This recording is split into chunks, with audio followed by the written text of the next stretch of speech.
টাকাটা ঝামেলা ছাড়াই মাত্র 1 কাপ গুঁড়া দুধ দিয়ে বানাই ফেললাম প্রায় 1 কেজি সমপরিমাণে এই মালাই চমচম মিষ্টিগুলো। আর এই মালাই চমচম মিষ্টিগুলো যে এত পরিমাণে পারফেক্ট হয়েছে, রসে টইটুম্বুর সফট মুলায়েম একেবারে তুলার মতো। এইভাবে একবার বাসায় বানাই খেলে জীবন নেও আর এই চমচম মিষ্টিগুলো অন্তত বাইরে দিয়ে কেউ কিনা খাইবে না। সাথে থাকবে ছোট ছোট টিপস অ্যান্ড ট্রিক্স যাতে করে এই মালাই চমচম মিষ্টিগুলো হইবে একেবারে পারফেক্ট। আসসালামু আলাইকুম বন্ধুরা, মুই চলে এসেছি বরিশাল নতুন একটা জবরদস্ত রেসিপি নিয়ে নিলাম। 1 কাপ পরিমাণে গুঁড়া দুধ, আমি এখানে ডানো ব্র্যান্ডের গুঁড়া দুধ নিয়েছি। দিয়ে দিলাম হাফ চা চামচ পরিমাণে বেকিং পাউডার, অবশ্যই হাফ চা চামচ পরিমাণে দিতে হইবে, এর চেয়ে বেশি দেওয়া যাবে না। গুঁড়া দুধের সাথে প্রথমে বেকিং পাউডারটা সুন্দর মতো মিশিয়ে লইতে হইবে। এরপর লাগবে 1 টেবিল চামচ পরিমাণে গলানো ঘি, অবশ্যই গলাই লইতে হইবে। এরপর ঘির সাথে এই গুঁড়া দুধটারে সুন্দর মতো মিক্স করতে হইবে। এই স্টেপটা কোনোভাবেই তাড়াহুড়া করা যাবে না। ঘিটারে এমনভাবে গুঁড়া দুধের সাথে মিক্স করতে হবে যাতে গুঁড়া দুধটা ব্রেড ক্রামসের মতো ঝরঝরা হয়ে যায়। এরপর ওটারে এক পাশে রেখে দিতে হইবে। একটা ডিম লইতে হবে, ডিমটারে অবশ্যই রুম টেম্পারেচারে হইতে হবে, ফ্রিজের ডিম হইলে কিন্তু হইবে না। যাই হোক, এই ডিমটারে এখন অর্ধেক করে দিয়ে গুঁড়া দুধের সাথে মিক্স করে নিতে হইবে।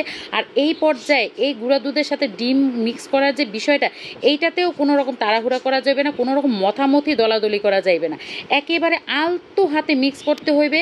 মথামথি করলেই এই মিষ্টি হওয়ার পরেই চুপসাইয়ে যাইবে, এই জিনিসটা একদমই মাথায় রাখতে হইবে। যাই হোক, সুন্দর মতো আলগোস্তে মিলাই ঝিলাই ঢাইকে রেখে দিতে হবে। আর এদিকে নিয়ে নিলাম 5 কাপ পরিমাণের পানি, আর 5 কাপ পরিমাণের পানির জন্য দিয়ে দিলাম হাফ কাপ পরিমাণের গুঁড়া দুধ। এই জায়গায় এই দুধটা অনেক পাতলা হইতে হইবে, এই জন্য মাত্র হাফ কাপ পরিমাণে গুঁড়া দুধ দিলাম আর হাফ কাপ পরিমাণে চিনি দিয়ে এটারে চুলায় বসাই দিয়ে, আর এদিকে ততক্ষণে কিন্তু ডোটা সুন্দর মতো সেট হয়ে গেছে। আর সেট হওয়ার পরে কি করলাম, হাফ টেবিল চামচ পরিমাণে একটা চামচ দিয়ে ছোট ছোট করে লেচি কেটে নিলাম, কারণ যাতে করে মিষ্টিগুলো হগুলি সমান সমান হয়, এই জন্য একটা চামচ দিয়ে কেটে নিলাম।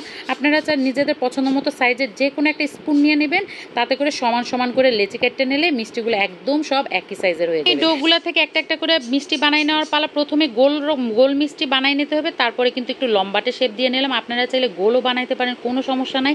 তবে এই মিষ্টিগুলো বানানোর সময় কিন্তু বেশি চাপাচাপি করা যাবে না, 2 হাতে একদমই আলতো হাতে মিষ্টিগুলো বানাই নিতে হইবে। আর বানানোর আগে অবশ্যই হাতে সামান্য একটু ঘি মাখিয়ে নিতে হইবে, আর যে প্লেটটায় রাখবেন সেটার মধ্যে একটু ঘি দিয়ে লইবেন। এরপর দুধে কিন্তু এখন পর্যন্ত বলক আসে নাই, দুধের মধ্যে 1 চা চামচ পরিমাণে ঘি দিয়ে দিলাম, এতে করে মালাইটা অনেক বেশি ক্রিমি হইবে। যখনই দুধের মধ্যে একটা বলক আসবে, মানে একটা মাত্র প্রথম বলক আসার সাথে সাথে মিষ্টিগুলো দিয়ে দিতে হইবে, আর একদমই আলতো হাতে একটা নাড়া দিয়ে ঢাকনাটা ঢাইকে রাখতে হইবে। আর এই ঢাকনা ঢাইকা একদম ঘড়ি ধরে মাত্র 5 মিনিট রান্না করতে হবে। আর 5 মিনিটের মধ্যে যদি কখনোই এই দুধটা বাইরে পড়ে যাওয়ার মতো হয়, তখন কিন্তু আস্তে করে একটু উঠাই দিতে হবে, আবার ঢেকে দিতে হবে। কোনোভাবে 5 মিনিটের আগে পুরোপুরি ঢাকনাটা খোলা যাবে না, আর 5 মিনিটের বেশিও কিন্তু ঢাকনার নিচে রাখা যাবে না। 5 মিনিট পর ঢাকনাটা উঠাইয়া চুলাটাকে একদম আস্তে আস্তে বন্ধ করতে হইবে। কোনোভাবে ঢাকনা আটকানো অবস্থায় চুলা বন্ধ করা যাবে না। ঢাকনাটা খুলে 2-4 মিনিট ওয়েট করে তারপরেই চুলাটা বন্ধ করতে হইবে। তারপরে সেই গরম শিরার মধ্যে এই মিষ্টিগুলো 2 থেকে 3 ঘন্টা অবশ্যই রেখে দিতে হইবে। ততক্ষণে কিন্তু এই মিষ্টিগুলা রস খেয়ে টই টুম্বুর হয়ে যাবে।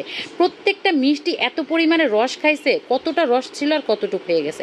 এখন এই মিষ্টিগুলো একটা পাত্রে নামাই রেখা এই যে লিকুইড দুধটা আছে এটার ভিতরে দিয়ে দিলাম 1 টেবিল চামচেরও বেশি হইবে গুঁড়া দুধ দিয়ে একটা মালাই তৈরি করে নিলাম। আর মালাইটা মিষ্টিতে ঢালার আগে অবশ্যই ঠান্ডা করে ঢালতে হইবে, আবার গরম মালাই ঢাললে দিলে কিন্তু মিষ্টিগুলো আবারও চুপসাইয়ে যাবে। ঠান্ডা মালাই ঢালার পরে এই মিষ্টিটা আরও 1 ঘন্টা রাখা দিলে মিষ্টিটা রস খেয়ে আরও একটু সফট হয়ে যাবে। যাই হোক, আপনাকে একটা কিন্তু মুই মিষ্টি কাটতে দেখাইতেছে যে মিষ্টিটা কতটা সফট হয়েছে। আর এই মিষ্টিটা এমন হয়েছে, আপনি হাত দিয়ে সব রস বাইর করে দিয়ে আবার যদি দুধের মধ্যে দিয়ে দেন, আবারও রস খেয়ে টইটুম্বুর হয়ে যাবে। আর চাপ দিলে ভিতর থেকে রসে টইটুম্বুর, মানে ভিতরটা কত সফট হয়েছে আর কতটা পারফেক্ট হয়েছে এটা কিন্তু আপনারা দেখেই বুঝতে পারবেন। মানে এটা মুখে বলার কিন্তু কিছুই নাই, ভিতরটা এত পারফেক্ট হয়েছে। আমার দেওয়া টিপস অ্যান্ড ট্রিক্সগুলো ফলো করলে আপনার মিষ্টি হইবে পারফেক্ট। দেখাবে পরবর্তী রেসিপিতে। ধন্যবাদ।